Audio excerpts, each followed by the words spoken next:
Fargard 17. Hair and nails. Anything that has been separated from the body of a man is considered dead matter. Some mythologies say it's neither one or the other, but and accordingly supposed to fall into the possession of the demon, and to become as the abode of death and uncleanliness. Therefore, hair and nails, as soon as cut off, are at once the property of Ahriman, and the demon has to be driven away from them by spells. In the same way he is from the bodies of the dead. They are withdrawn from his power by the recital of certain prayers, by being disposed in the earth inside consecrated circles, which are drawn around them as an entrenchment against the fiend. And as I pointed out in another video that goes into some depth about this, in the Christian tradition, well, some of aspects of the Christian tradition, they say not to cut the nails on the Fridays or the Sundays.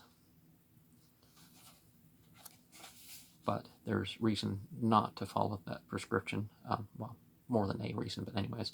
This chapter, which is given full scope to the ironical humor of many, is an invaluable document in the eyes of the mythologist, as he finds in it, if not the origin and explanation, at least the oldest record of worldwide superstitions. Well,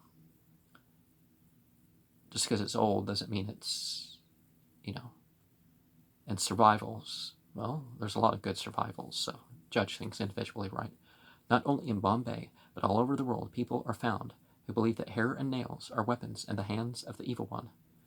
The Esthonians on the shores of the Baltic take the utmost care not to drop the parings of their nails on the ground, lest the devil should pick them up to make a visor to his cap, which will give him full power to injure men unless the sign of the cross has been made over them.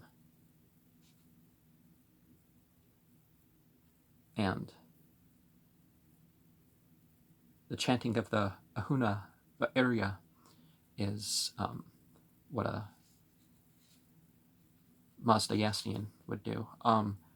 The gauchos in the Chilean pampas fear to throw their hair to the winds, but deposit it in the holes dug in a wall. In Leaga, good people are advised not to throw away their hair, nor to leave it in the teeth of the comb, lest a witch take hold of it and cast a spell over them. And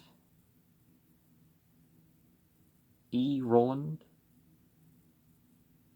is something mythology, popular mythology. Don't know what all that says. To the same train of ideas seem to belong the Eddic myth, Norse, of Nagafar, the fatal ship wrought out of the nails of the dead, which is to take the crew of the demon to the shore of the earth when the last day of the world is coming. Gylfaginning 51. 1. Zarathustra asks Ahura Mazda, O Ahura Mazda, most beneficent spirit, make of the material world, thou holy one, which is the most deadly deed whereby a man increases most the baleful strength of the Da'avas, as he would do by offering them a sacrifice. 3. Ahura Mazda answered, it is when a man here below, combing his hair or shaving it off, or paring off his nails, drops them in a hole or a crack, without the right ceremonies, or what they call the right ceremonies. 6. Then, for want of the lawful rites being observed, Da'avas are produced from the earth. For want of the lawful rites being observed, those krafstras are produced in the earth, which men call lice, and which eat up the grains in the grain field, and the clothes in the wardrobe. 10. Therefore, O Zarathustra, whenever here below thou shalt comb thy hair or shave it off, or pare off thy nails, thou shalt take them away for 10 paces from the faithful, 20 paces from the fire, 30 paces from the water, 50 paces from the consecrated bundles of Erisma. 13. Then thou shalt dig a hole, a diste, deep in the earth, be hard. A vitaste, deep if it be soft. Thou shalt take the hair down there, and thou shalt say aloud these fiend-smiting words. Out of him, by his piety, Mazda made the plants grow up. 17. Thereupon thou shalt draw 3 furrows with a knife of metal around the hole, or 6 furrows, or 9. And thou shalt chant the Ahuna Va'eria 3 times, or 6, or 9. And what's listed as part 2 compromises 19, 20, 4, 26, 29, and 30, which are called 7 through 11 in the usual ordering. 19. For the nails thou shalt dig a hole out of the house, as deep as the top joint of the little finger. Thou shalt take the nails down there, and thou shalt say aloud these fiend-smiting words, the words that are heard from the pious in holiness and good thought. 24. Then thou shalt draw 3 furrows with a knife of metal around the hole, or 6 furrows, or 9. And thou shalt chant the Ahuna, the area 3 times, or 6, or 9. 26.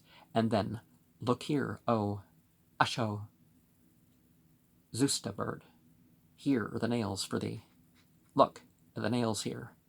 May they be for thee so many spears, knives, bows, falcon-wing arrows, and sling stones against the Maza'inya de Evas.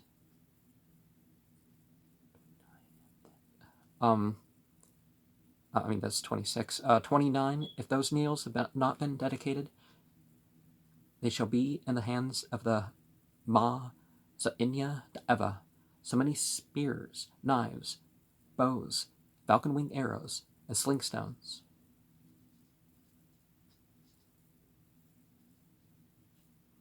30. All such sinners, embodiment of the Drug, are scorners of the law, and rebel against the Lord. All rebels against the Lord are ungodly men, and ungodly men shall pay for it with his life. And, okay, we have the disti is 10 fingers, the vitasti is 12 fingers, and the choice of the, the line that people draw. Oh,